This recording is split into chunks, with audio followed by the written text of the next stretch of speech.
relative. I'm sorry. I was buzzed yesterday, so my head's just meh. But anyway, this is The Flash Season 2, Episode 15, titled King Shark, and yes, like the title says, it's the return of the meta-human known as King Shark. I did not get to watch this episode when it premiered. I don't know why. I don't know if I actually made it like really late at home or something else happened. I don't know. I think I ate out with my mom and her boyfriend, because usually on Tuesdays we either like eat together here in the house or we eat out, and by the time we're done eating, like either Flash has already started or it's about to end or something. So anyway, I watched it on the app.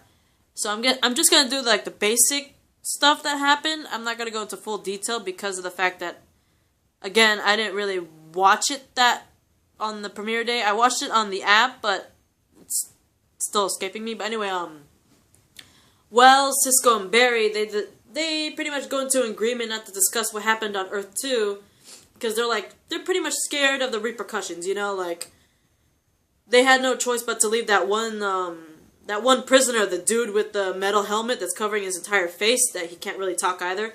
The fact that they left him behind with Zoom, and the fact that Killer Frost pretty much helped them out by like freezing Zoom enough for all of them to escape, and that they left her behind, which most likely got her killed.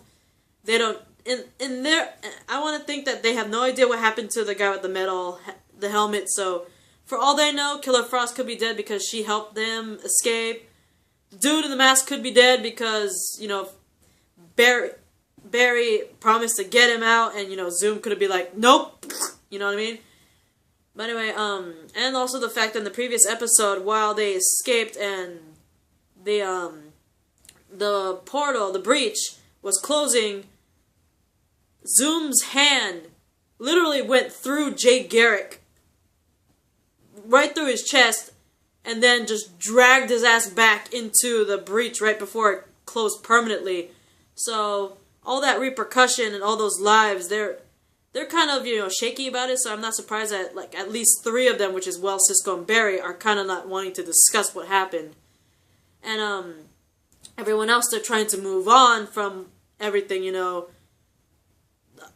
Obviously, they believe like Jay Garrick is dead because they saw Zoom's hand literally go through his chest and dragged his body back to Earth 2 before the breach closed. The possibility that Killer Frost is also dead because, you know, she helped out. The man in the helmet, they don't know if he's alive. You know, they're all just trying to move on from what happened. And apparently, the humanoid shark monster, if you guys remember when we first technically see Earth 2 Harrison Wells, he pretty much rescued Barry in front of Patty, rescued Barry from a humanoid shark monster called, also known as King Shark. And at that moment they did capture King Shark, and Argus was in custody of King Shark, and apparently King Shark manages to escape Argus custody and pretty much heads towards Central City because he wants to kill the Flash, because we all know before Wells knocked his ass out, he had the Flash in his hands. But anyway, since it was in Argus custody, of course we're going to see a possibility of people in Argus, namely from Arrow, John Diggle and his wife Lila Michaels. They pretty much arrived to warn Barry about, the escape of King Shark, which pretty much prompts him to look for King Shark and put a stop to him for good, right? And, so Barry pretty much teams up with Diggle, Lila, and the rest of Argus to pretty much track down King Shark. And I thought it was pretty cool, considering, it's technically is a crossover, because it's Diggle and Lila and Argus, and they're all part of Arrow, and they're here in Flash. So it's pretty cool to see that, we kind of got a crossover with Arrow without the Arrow, which I thought was pretty cool. But to be fair, we did have like somewhat of a Flash Arrow crossover that did not involve Oliver or even Laurel, which was one of my favorite episodes, which happens to be with the Bug-Eyed Bandit, who was played by Emily Kinney from The Walking Dead. I say it's a partial crossover because, one, it didn't have Oliver, but it did have Felicity and Ray at the time. So I really like the fact that we're having somewhat of a Flash Arrow crossover without the actual Green Arrow on it, which I think is pretty cool. But anyway, well, hang on.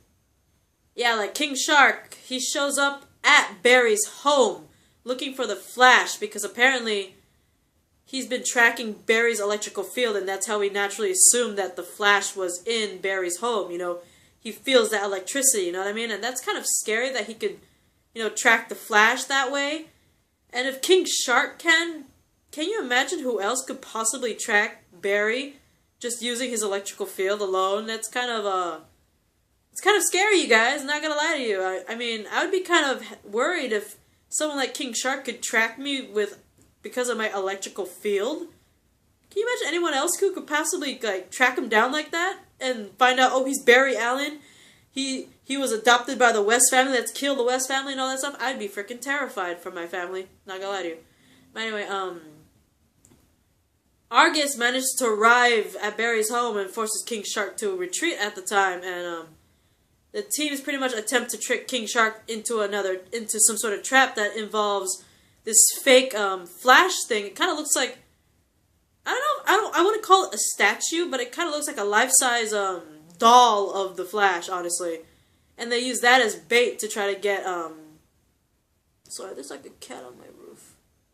But anyway, try to pretty much trick King Shark into a trap by using that fake little bait, but unfortunately it doesn't work.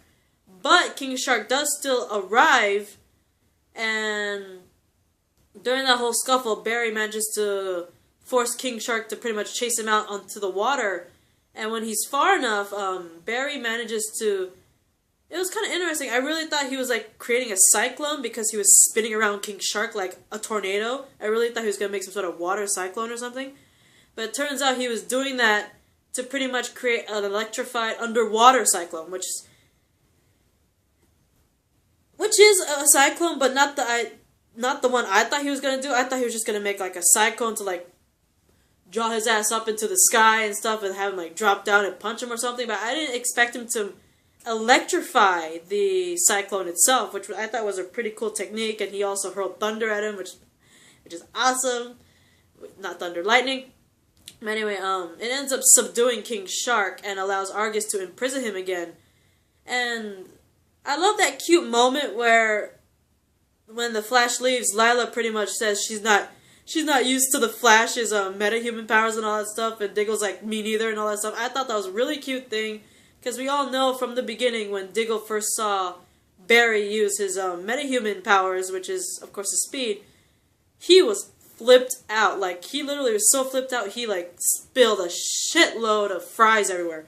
So I'm not surprised, like, and also when Lila first encounters Barry, if I remember, it was like a certain crossover. I don't remember which crossover, but I believe the Flash cast goes to the Arrow Cave, and Flash comes back from getting food, and he zooms into a chair, Felicity's chair, and Lila just happens to be there, and she had no idea.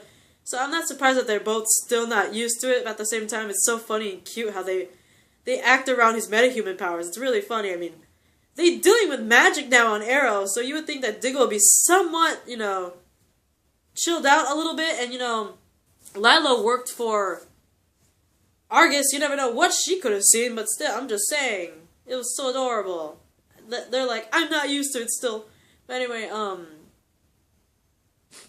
Barry pretty much makes a speech to his friends and says that he wants to find a way to open at least one breach back to Earth 2 to stop Zoom in honor of Jay, because they believe him to be dead. And I love the speech. I love the fact, you know, Barry wants to he wants to take the fight to Zoom, which I think is really cool, that Barry's getting his bravery mojo back. I really love that. And I love the fact that they kind of memorialized Earth 2 Flash, aka Jay Garrick, because his helmet was still there, and they put it in like a glass case. It really reminds me of how, you know, Batman always kept his his suits, and of course the Robin suits and any other suits from the Bat family in cases inside the Bat Cave, and it's kind of like somewhat reminiscent to that. Instead, it's like Jay's helmet, which I think is really cool.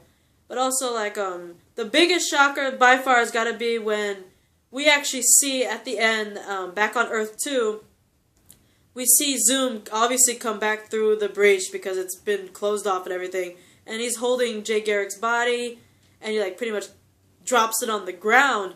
And you actually see that the guy in the helmet, that one prisoner, is still alive, but still unfortunately imprisoned. But that wasn't the shocky part. The shocky part was the fact that we finally got Zoom unmasked at the end of this episode, and it turns out that the guy who's Zoom, his real appearance, apparently looks exactly like Jay Garrick. I don't know what to think about that. It's almost like, was Jay the bad guy the whole time and he created some sort of clone? Or what the hell's happening? Why is Zoom's face Jay Garrick? I don't understand.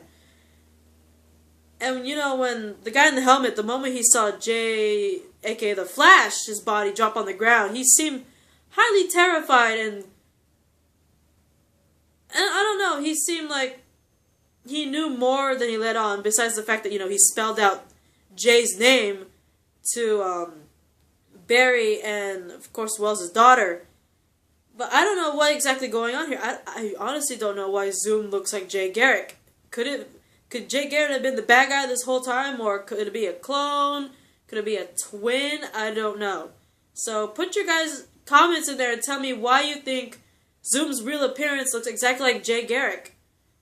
And do you think he's evil or not? Because I honestly, this is throwing me for a loop, honestly. That's why I really love this episode. It really, like, caught me off guard. It really did. So I'm really looking forward to episode 16, season 2 of The Flash, because it is titled Trajectory, sorry. And I saw the preview, and it's the first time ever we are going to see a female speedster. Now, if you guys remember in the comic books, here in the TV show, Dr. Wells' daughter, her name is Jessie Chambers. Well, Jessie Chambers Wells, anyway. But if you guys remember, the name Jessie Chambers is in the comics, and she is known as Jessie Quick in the comics, and she was pretty much the only female speedster in the comics from my own knowledge. And the fact that they decided to leave Jessie, Jessie goes by the name Jessie Chambers Wells, and they made her Wells' daughter in the TV show, and she's obviously not a speedster herself in the show. So it's really cool to finally get that female speedster, despite the fact that it's not Jessie Quick. So I'm kind of looking forward to seeing what this new female speedster in this show will do, you know? Since we can't have Jessie Quick, we gotta have a new female speedster. So look forward to that for episode 16, which will premiere March 22. Bye, Boo. I'm doing Arrow Legends next!